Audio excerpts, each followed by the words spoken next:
Thank you, Mr. Speaker.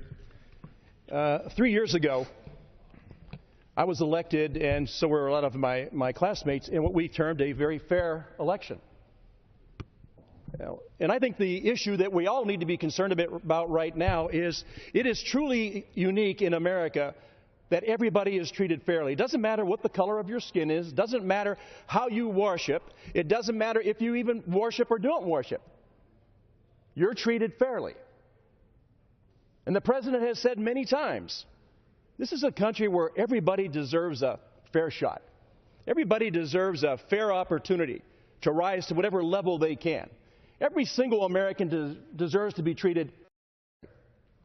And I hear that term, and I hear it back and forth, batted back and forth. And so I said, you know what, I guess what is the real definition of fair?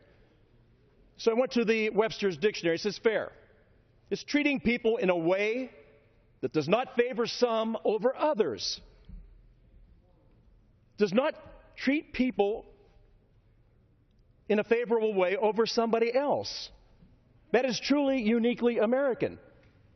Because there's very few places in the world where everybody does get treated fairly. And so when I look at the Affordable Care Act, or Obamacare, I ask myself, is this really fair?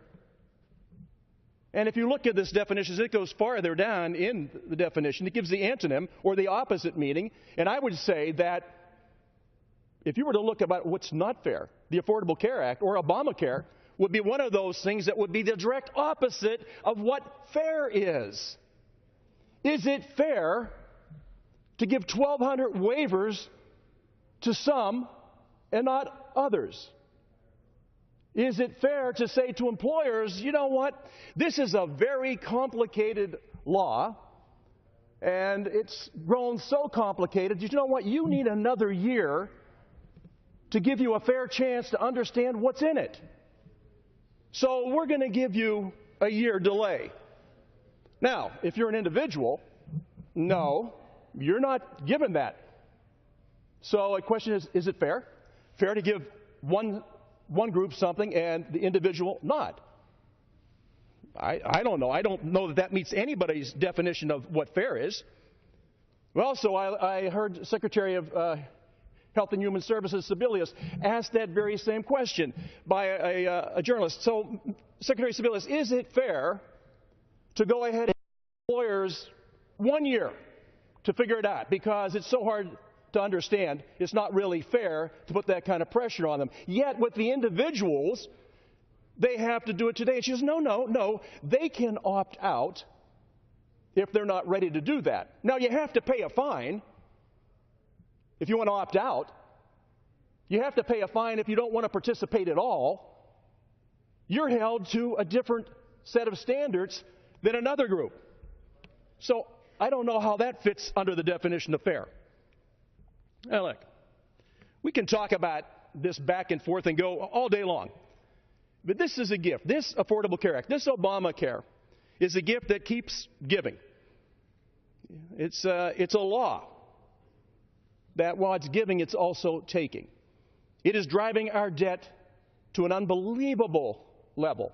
In the old day, the President said it's going to reduce our debt over the long run. Well, the truth of the matter is in 10 years, it adds $1.8 trillion. And that's a pretty fairly heavy debt for the people to absorb. Now, back home, and I don't know if this lady is a Republican or a Democrat. Melissa had written me from Hermitage, Pennsylvania. I want you to understand how this is. This is an individual.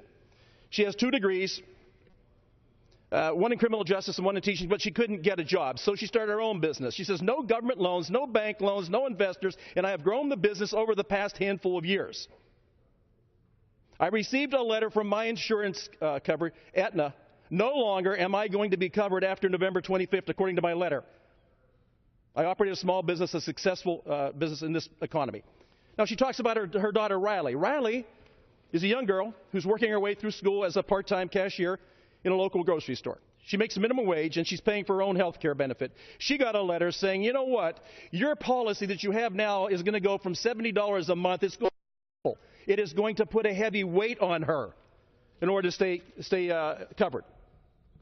So we talk about fair, and we talk about what's fair to everybody, not just a few, but to everybody. And my friends get up and they rail about what it's not doing, about how we're not treating the law fairly. The law is not treating us fairly.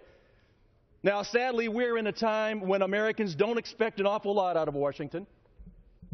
In fact, it's fair to say they don't expect hardly anything out of Washington, but they do expect to be treated fairly. And I would say to everybody, please, let's treat everybody the same. This is America. That's what makes us unique, and that's what makes us special. And I yield back.